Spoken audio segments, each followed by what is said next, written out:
Hi, everyone. Welcome back. I'm Philip Rothman with the Scoring Notes website and podcast here at the 2024 NAMM show. And I'm back talking with our colleagues in the field of music notation software and related technology, all the things that we like to talk about around here.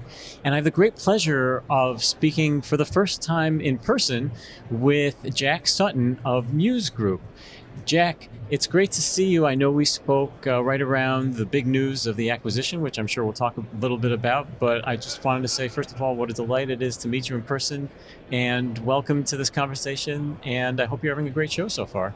Thanks so much, Philip. It's awesome to be here. It's, as you can probably hear, I'm from London, so it's my first time not only at NAMM, but also at LA. Oh, so okay. It's been amazing just to be here, to meet other people in the industry, and especially yourself, because I know we've only spoke remotely until now. And yeah, it's been on our side, on the Muse side, because I began in Muse Group rather than from Hal Leonard. It's not only meeting everyone else in the industry, it's been really important for us to just meet each other as well. Exactly. So I think, we've been having a great time getting to know a lot of people that I'm sure I'll be working with very closely in the future. I'm sure you will. That's great. And I imagine the weather here in LA and Southern California is a little nicer than it is in London at this time of the year. Yes. As a lot of people have remarked on that. Sam Butler said the same thing, and I should say the same. We had freezing temperatures in New York for quite a while. So to the extent that we can all enjoy a little bit of the sunshine when we're not in the conference in the convention hall, does good. Yeah, but I wasn't quite ready for how much the temperature drops at night here. It's got that kind of almost desert thing where it suddenly drops. Yes. So that was quite shocking to me. Yeah, you have to plan and dress accordingly. But in the convention hall, it's nice and climate controlled, but the activity is not necessarily controlled. It's very freewheeling sometimes. You might hear a lot of background noise and so on and so forth. So the first question I just had for you is like, what is it like to be here at NAMM? And this is the first time. Is this the first time that actually Muse Group is officially at NAMM? Yeah, so again, I've not been at Muse Group for all that long, but from what I've heard, I think we've always had a presence here, as in there's always been people from Muse Group around meeting people. Mm-hmm. But I think this is the first time we've actually been involved in a booth. So even now, our presence is, as the Muse Group product specifically, is fairly minimal because, as you know, the acquisition was only announced in early December, late November. So we just have a little bit of a presence within the Hal Leonard booth, but it's great to have that base of operations. Also really great because we're such a different style of business, digital only, to kind of see how the Hal Leonard team operate, and wow, they do good business here, and it's just a very different style of how they operate. So we've really been learning a lot from each other, just being here, witnessing that. Has been very impressive to see, and I've already learned a lot. Oh, good. Well, that's good. We're always learning here in NAMM and elsewhere. It's funny you mentioned that, because I was wondering when customers come to the Hal Leonard booth, and as you alluded to, I mean, NAMM is kind of almost its own culture and what people expect to see and expect to do, and that Hal Leonard presence has been so ubiquitous and so big for so many years. When people come to the booth, what are you hearing from their customers, from show attendees? Are they surprised by Muse's presence? Are they confused? Are they excited? All the above. What's the reaction? Well, I should say before we get too far, I think we've alluded to it, and if you follow Scoring Notes, you know what I'm talking about. But in December of just last year, just a little less than 2 months ago, Muse Group acquired Hal Leonard, and you can read all about it on Scoring Notes. So that's what we're talking about. Yeah. Yes. Well, from what I've heard from my Hal Leonard colleagues is that in many senses, the same thing is it's business as usual. Most people are now aware that this has happened, and if you weren't aware, we've now been in the most recent NAMM publication. There's a nice photo of Eugenie and Larry, are the two co-CEOs in front of the booth, so that will have spread the word even further. But I think generally there's a moderate level of excitement. Obviously, everything like this, people are tentative about of what it might mean, but I do think most people and a lot of partners are actually kind of relatively excited because Muse Group hasn't had much of a presence at NAMM, but it does have huge audiences, and it also brings a little bit more of kind of a tech forward-facing element to Hal Leonard, which is obviously like an extremely well-established, slightly more, and I'm not saying this in a derogatory way because, but it's a bit more of an old school business, and they do that fantastically well. But I think people have been quite excited, and they've been trying to talk to some of the Muse representatives here about, well, how can we actually start making the things Muse do as well kind of work for us in the partnership. So no, I remember you told me when we were talking leading up to the announcement in December, you'd said that there's an incredible opportunity here, and specifically in the education space. And you said, I'm actually quoting you back to you, you said Muse Group doesn't have as much of this expertise in-house. Hal Leonard have an incredible catalog of educational tools.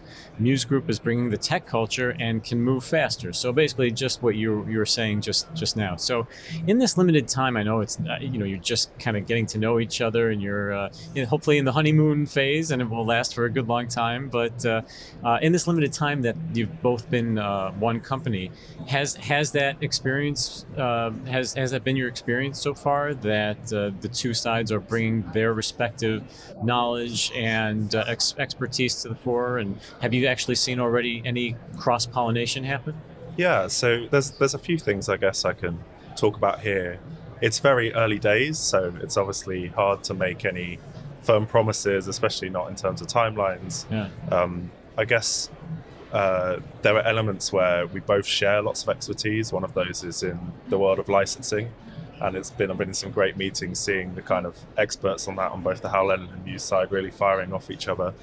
And I guess that brings me to one of the things we wanted to try and achieve relatively early on. I can't give a timeline and anything like that, but obviously we want to put more of Hal Leonard scores within MuseScore, which is a little bit of a two-pronged challenge. There's the technical challenge of, first of all, how do we bring this stuff over while still maintaining the high quality, the high level of engraving.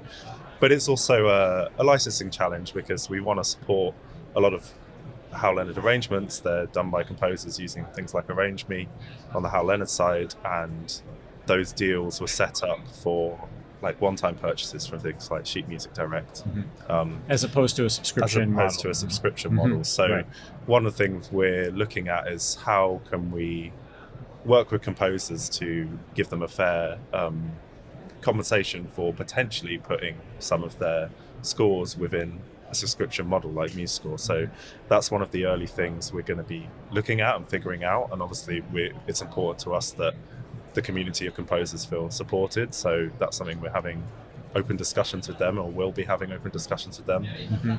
But that's something that's very exciting. And then in terms of some other things like the educational expertise, there's plenty of things there we're already looking at. One potential is do you know Groove Free, which is one of the Hal Leonard's courses? We also have third-party courses on both MuseScore and Ultimate Guitar, and we're looking into ways of potentially bringing that content together in kind of new, interesting ways, with some new technology as well. One thing I mentioned to you just before we turn on the podcast that is actually launching this week, and this maybe doesn't speak so much to notation just yet, but hopefully the same kind of ideas will be applied in future. On Ultimate Guitar, we're launching a new practice mode, and this, I know you spoke to David from StaffPad a couple months ago. He would have told you about Piano Capture, which was powered by this AI listening tool machine learning, the tool that he worked very hard on, which would listen to piano performances and turn it to notation. We've taken the same concept, but this time listening to people practicing guitar at home, and it's almost like having, I guess, a teacher within the app. It then tells you which notes you played early or late. So you could definitely see the potential if you started using tools like that developed on the Muse Group side, but with Hal Leonard's really quality content that we know has a great track record of being the ones that are used in music education. So I think there's a lot of potential there. So those give you quite a few ideas of the early avenues we're looking in. As I said, it's very early days, so we can't like promise when or exactly how some of these things will fall out, but hopefully people can be slightly excited by some of that, because I think it will be great for lots of music learners eventually. That's excellent. That's great to hear, because I think the education area, the education market, is really where a lot of the potential is in this new business venture that you've embarked on together as Muse Group and Hal Leonard. And I think it's also good to understand what the implications are for creators and the rights holders, because you're right, that model of compensation is important, because the deal that was set up, and we've covered it on Scoring Notes, is that it was a one-time purchase, 10% of the sales price, and then that goes to the arranger, and then the balance, less expenses and some sort of profit, goes to the rights holder. And so what does that look like in basically like a Spotify model, more or less, and what kind of deals have to be done, and how do you account for, there's a free tier of MuseScore, there's a paid tier, and is that content going to be available? So I imagine those are the types of things that you're starting to work through.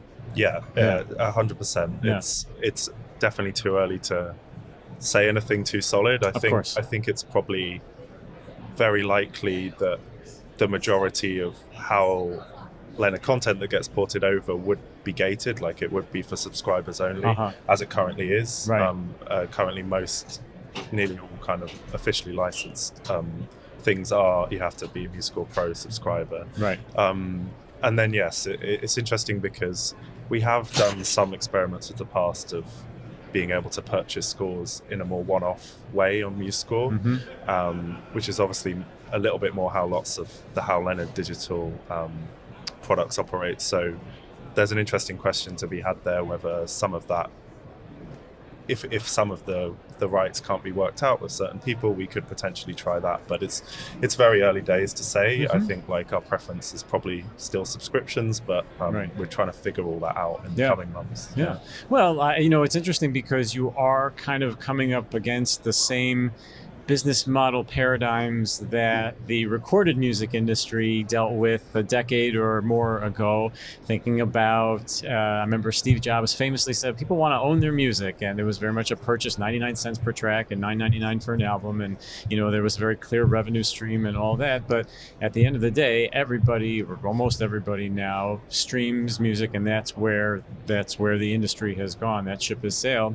So it will be, the sheet music is lagging behind to some degree, but this is the future of a lot of how people consume all sorts of music, written music, audio, sound, and so on and so forth. So we will continue to see where that goes. But I do want... I just wanted to add on that. I guess there's also another interesting rights point which comes into play, which is how the music can be used. So for instance, some of the scores currently on MuseScore, you can subscribe to view them, but you can't download them because of so one of the ways that we're trying to make the use case better there for musicians is the MuseScore mobile app.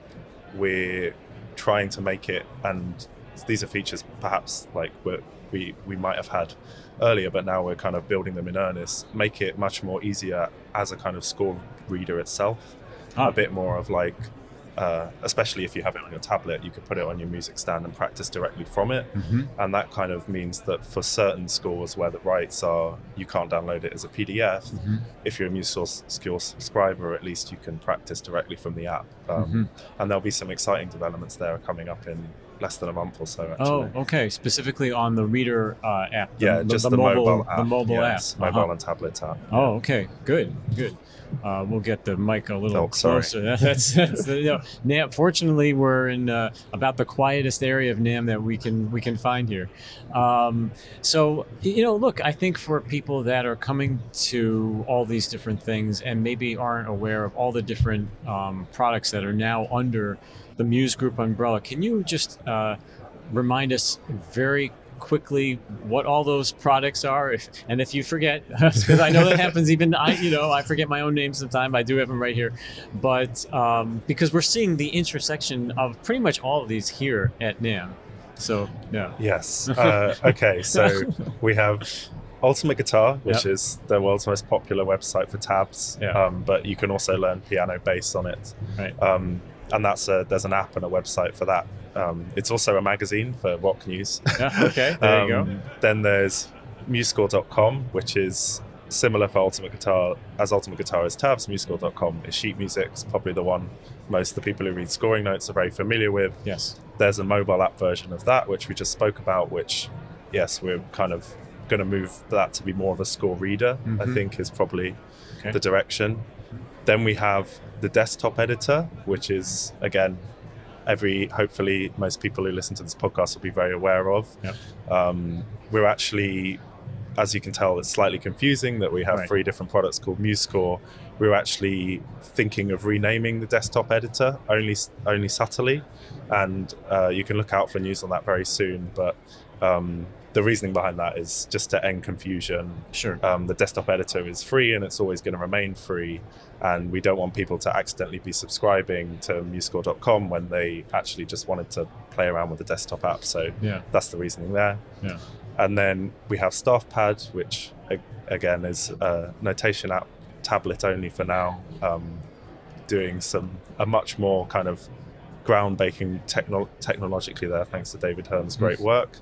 And then on top of that, we have Audacity, which is the world's most famous, not the world's most famous necessarily, but the world's most popular app for podcasters, as well as like people playing around with audio and experimenting. Yeah.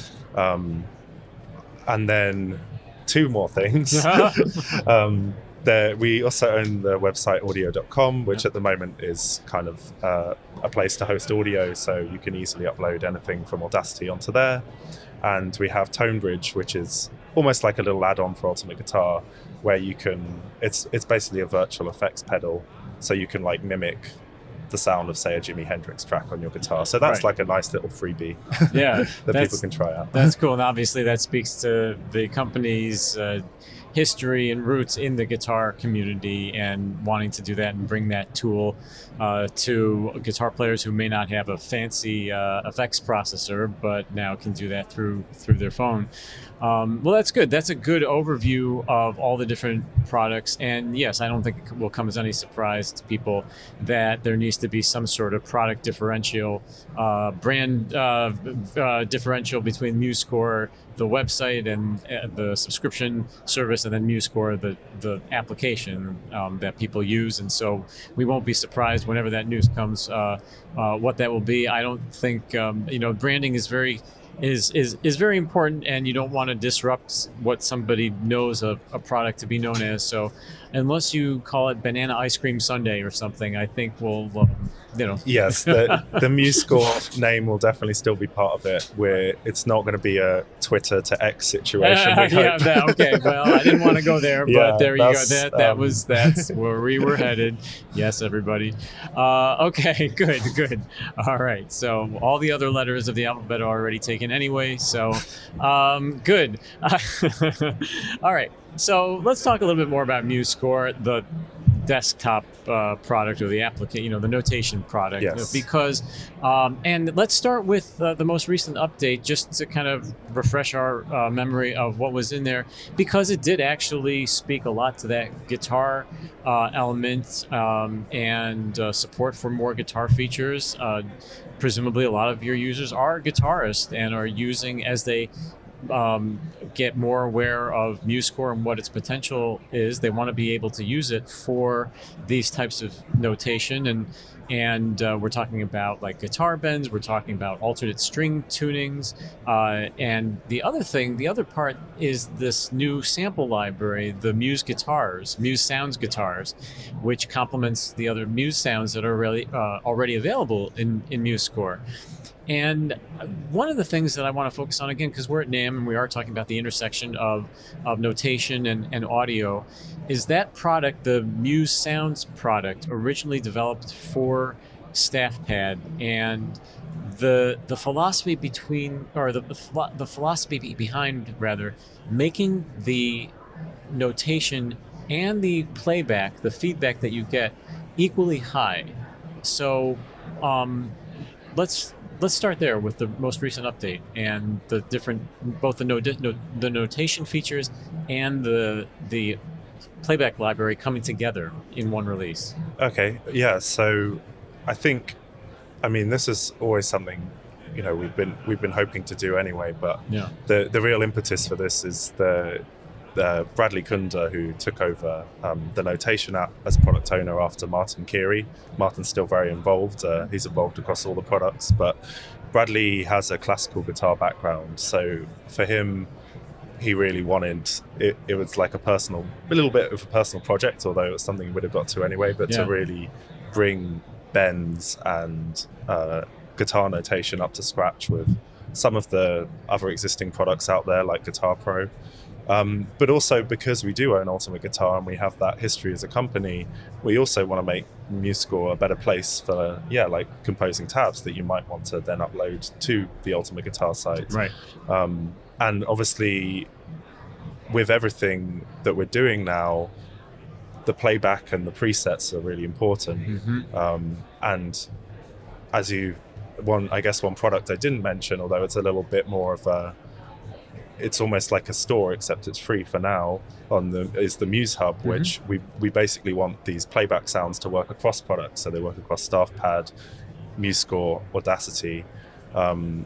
So creating really high quality guitar sounds was obviously number one on the list for this update. Yeah. It's also worth noting that this update is MuseScore 4.2. Mm-hmm. MuseScore 4.3 is actually coming relatively sooner mm-hmm. than some of the other updates, and the real focus there is actually going to be on playback and more sounds, bringing more sounds into the Muse Hub and for MuseScore users. So hopefully it's one thing that we get a lot of requests about, like, oh, where's this instrument, where's that instrument?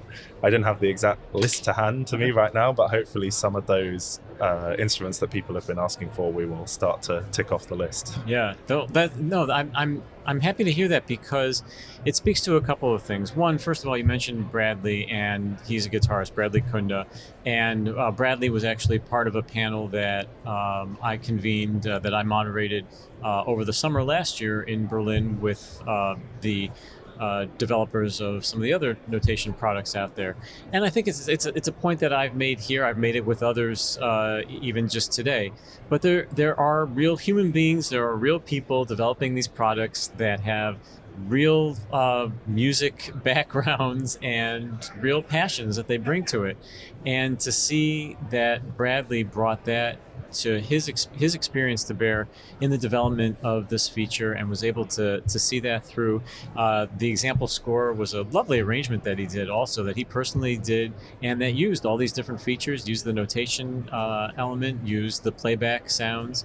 And then the other thing that I wanted to say is that the fact that you can use these sounds and they will sound the same in Audacity, in StaffPad, in MuseScore. The way the software might interact with these and trigger them might be a little bit different, of course, but at the end of the day, it allows your users to kind of move among these different products and shape the music and the output, and for whatever reason that they want to, for StaffPad, say they're recording a studio session, they want to use StaffPad as the score and the reader, but then they want to, do some of the more advanced music notation features in MuseScore and have an audio demo and then maybe tweak that in Audacity. That's where at least I see all these things starting to take shape and come together. Yeah, so there are certain things that I probably can't reveal just yet, but that very much speaks to where we think the future of the Muse Hub will be. And actually,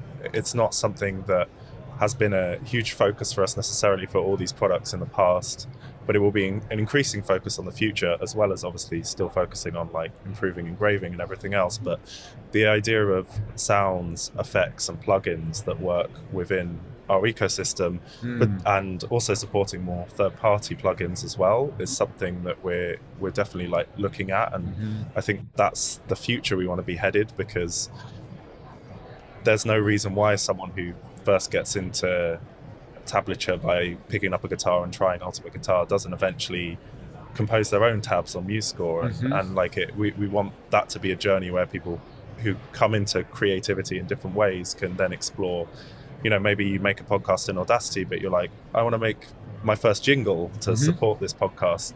And those are the kind of people that we're trying to maybe be the introduction into creating and composing or audio editing for. Yeah, that's so that leads me to something that I wanted to ask you, which is it's funny, I mentioned banana ice cream sundae, and I think I just saw a man dressed as a banana over there. I don't know if you noticed that. Oh, that's why she's asking for a banana friend. It was a man, not a banana. You just never know what you're going to see here at NAMM, folks, but the camera is pointed this way, not the other way. So anyway, oh, good. No, but what I wanted to ask was the mission of Muse Group, which is changing the lives of musicians every day. And I was going to ask you in what way, but I think you've kind of already said that, and that makes sense. But is there anything else that you want to add to that in particular? I guess, yeah, you couldn't have really put it better. I think the whole idea with Muse Group and why a lot of the products on first glance, I guess, they can seem a little bit disparate, but the uniting theme between most of them, there's a couple of exceptions, but I think with most of them is being very accessible, of an accessible entry point. So obviously MuseScore, the notation app, is free, Audacity is free, there's a free tier to the Ultimate Guitar website and musescore.com. Yep. So bringing people in who maybe can't afford it is important to us, like building that community of musicians. And accessibility also goes beyond that, and I think again the notation app here is where a lot of this comes into practice. Like obviously we collaborate with other people, but the live braille reader in the last update and Martin's attention to detail with trying to make the UI as friendly and user friendly as possible. Yeah. I think like accessibility is really one of the key things that we'd like to do, and I think joining with Hal Leonard is important because they have the education side of things that maybe can help us speak better to beginners and be more accessible in that way. Yeah. I think we've been accessible in terms of making things easy to access and trying to make the products easy to use. Yep. But maybe it's not necessarily, we haven't necessarily always had, it's not always necessarily the best thing. If you pick up a guitar, you're probably not going to learn how to play guitar in the Ultimate Guitar app super easily. You might have to then go onto YouTube or use a different app to pick that up, and if you don't have a guitar teacher. But now with Hal Leonard and that content, we can hopefully also be more accessible in terms of skill level as well. Yeah. Well, that actually leads me to something else that I wanted to ask, because you are now a publisher. Effectively, I mean, you and Hal Leonard are one, and so that content is published and it needs to adhere to some sort of level of standard in terms of the output. And I know that even before the Hal Leonard acquisition, this was a major focus of MuseScore 4 and the engraving quality and the output that you get out of MuseScore 4. And we've seen a lot of other improvements. Of course, we talked at length with Simon Smith and Martin Curie as well about a lot of those engraving improvements. We talked about everything from the default font that was used to all the different settings that were made to the thicknesses of beams and the angles and music spacing and the way that certain things scoot out of the way of each other. Even in MuseScore 4.2, we saw things like the arpeggios automatically scoot the objects away. Ties. Every music notation software has trouble with ties, and it's a never-ending rabbit hole. But there's been a lot of improvements there, and so all this leads to a rapid escalation in the quality of MuseScore's output. Like, this is not your father's MuseScore or your older sister's MuseScore.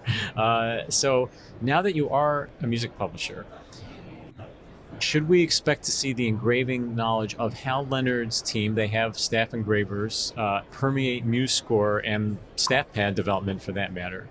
and the other way around. People like Simon start to have more of an impact, not just on the tools that are used, meaning MuseScore, but the actual music output itself. Well, it's interesting you mentioned Simon. I think there is some. I think he's probably the better person to speak to about this, but he's involved in some projects now which can't quite announce, but extremely high-level engraving projects, which for publishers you might not expect. And he is using MuseScore, the notation app, to do those projects. And actually, it just goes to show how far the app has come, because I think in the past, at least from what I hear, people would have looked down on it as something, look, it's good for beginners, but it's not at that like professional top level yet. And Simon in particular is really out to prove those people wrong through both working on it internally and improving it, but also like bringing it into his workflow as someone who also professionally arranges and engraves. So that's really exciting to see. Yeah. Sorry, I've also slightly forgotten your initial question now. Well, no, that's basically that really was my question. Was the Hal Leonard has engravers, and then there's also you've brought in engraving staff as well, and so the collaboration between the two entities. Yeah, I think that's certainly something that will happen and is already beginning to happen in quite an exciting way. And obviously Hal Leonard just have a real wealth of expertise there that we're really excited to bring on board, because I think it's fair to say people who have known MuseScore for a long time, or especially like the MuseScore.com, like it's not always, well, I guess it's natural with things that are contributed by the community, but the quality isn't always there. And I think Hal Leonard can also help us over time. It's not going to be immediate, and there's always, he's never going to be perfect, but I think they can also help us like up the general quality of engraving, both within the apps and also within our content libraries as well. Well, and imagine someone like Simon, who is one of the expert engravers out there, if he's trying to do something, endeavoring to engrave something in MuseScore, and for whatever reason it can't do it, or maybe can't do it at the level that he wants, then that's a user story. That's something that needs to be addressed, and I imagine would be addressed in time.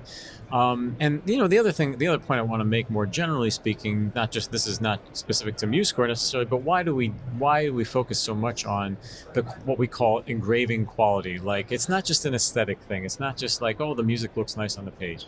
What is the end goal? It's of course to get a better quality performance, to have people spend less time in rehearsal figuring out, is this a B flat, is this an A, what note is this, did I actually mean to have an instrument change, is the transposition correct, is the key signature correct, are the page layouts conducive to having enough time to understand when to turn the page, to be able to know that the cues are applied properly, and on and on and on it goes. All the stuff we have talked ad nauseum about on scoring notes, and our listeners are well familiar with.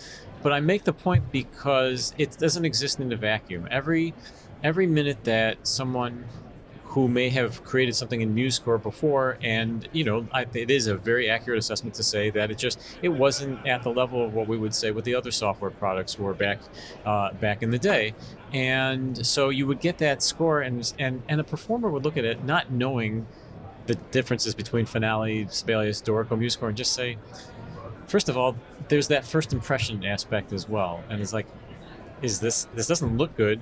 I have no idea if the music's good, but it's not starting off on the right. It's like what it looks like gets you in the door, and then how it actually sounds stays you in that concert hall. But if you can't pass that threshold, you know what I mean? Like that's where we're headed, and that's the important thing. And the other thing is just the practical element of rehearsal time.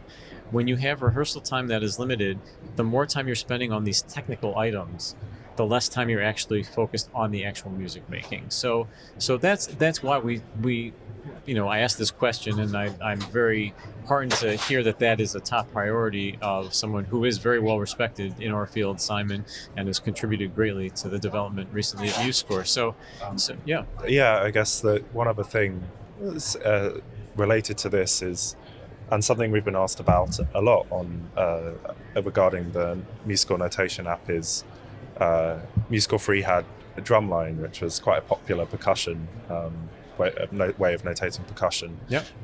So that is going to be a big focus for this year for us. Oh, good. So we've hopefully kind of addressed a lot of the things with guitar. Percussion is very much next on the list, so that's both in terms of Muse sounds, providing more percussion sounds, but also trying to come up with a worthy successor for drumline and potentially even better. I've sat in on a few meetings. I don't come from a percussion background. I was a trumpet player, but the complexity of notating percussion seems like a whole another level. So I think the team have their work cut out for them, but that's going to be exciting to see. And I know that's also something that lots of people ask us about. So yeah, we're sort of slowly trying to go around the orchestra and go around or beyond the orchestra and try and fix these engraving issues for different instruments. So I don't think you knew this, but you're talking to a percussionist, and so I'm reformed percussionist.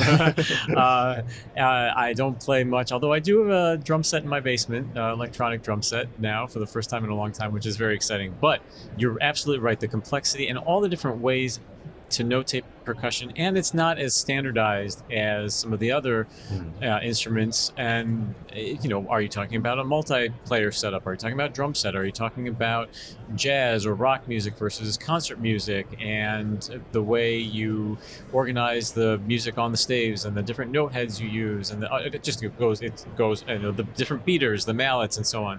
And there are various textbooks and other resources that have tried to bring some order to the chaos.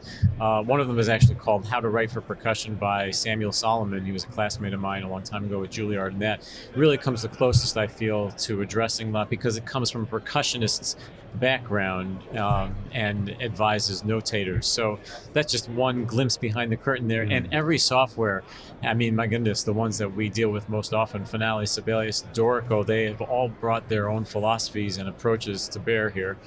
So that's exciting. We'll look forward to seeing what happens with MuseScore. But so to the extent that someone that is a user that maybe is a percussionist or any other instrumentalist, musician, or composer, or just anyone that uses MuseScore in general, is part of the community. MuseScore is open source, and you can kind of see where things are going and what the nightly builds are. But how do you balance the user requests, what the community is telling you, what they are looking for in the software, which may not be exactly trendy, but help improve the quality of the project, with the latest technological trends, which I know that Muse is very much at the forefront of, and those may not be as readily apparent to the user, but may serve them well long term. How do you balance those two in your product roadmap? Yeah, it's a very good question. And maybe once we do introduce a new percussion system, it would be a really good one to ask Bradley, because he could talk about both that and this. But the philosophy that I've noticed from my time at Muse, I think we definitely always try and bear both in mind. So there's with every release, we release some things which are more long-term Muse vision technology, often further integration with MuseScore.com, things that sort of more support the wider ecosystem, potentially, as I said, maybe further support for plugins and things like that. But we're also, the team are stay very active on those MuseScore forums, and there's always things that are contributed still by that very active community. I know in MuseScore 4.1, for example, there was a harp widget which we worked on with James Misen, and it's that passion for MuseScore really shines through from the community. And if there's something a bit more specific, but there's a niche that a lot of users are really interested in fixing, we will always listen to that and accept any help we can get in just gradually improving it for everyone. So with certain things like guitar and percussion, those are that was great, because those are big flagship things that affect a huge amount of musicians, and that kind of manages to do both at once. Right. But it's an interesting balance. Bradley knows a little bit more than me there, but I think at the moment I feel like we're getting the balance roughly right. Just because every time we do a new release, I think we usually get pretty positive responses. Yeah, that's great. So is there anything else that you found in your time so far that you'd like to say to the user community of MuseScore or to the Scoring Notes audience that you'd like to have them get involved in product development or just find out more about what's going on with Muse Group? Well, I guess first of all, just we're always really grateful for that community, because it's the perfect mix of, from what I've seen as someone, who has worked in like marketing communications, often like communities, and I don't blame them, but in music as well, like often there's like a level of that comes with people with a lot of technical expertise where they can be a little bit negative. But the musical community, they're so constructive in their feedback and the criticism, and excited, and they do appreciate that we're giving this away for free. And I think they see people like Bradley and Simon and Martin who know their stuff and are really passionate about it. And I think that passion on both sides really shines through. And I would just say, please continue to give us your feedback and get involved in the forums, like chat to our team. We can't always respond to everything, but like we do try and listen. So as long as we can continue that going, hopefully MuseScore will keep getting better for everyone. That's great. Well, that's a great note to end on. And Jack, it's been a real pleasure speaking with you today, and also in the preceding months leading up to this very big news. I wish you all the best, not just for the rest of the NAMM show, but in the future endeavors. I'm sure you and I and the rest of the MuseScore team will be in touch and have let our Scoring Notes community know more about what's going on in the future. So congratulations and all the best. Thanks so much for inviting me here to talk with you. It's great to meet you in person. Likewise, a real pleasure. Thanks again.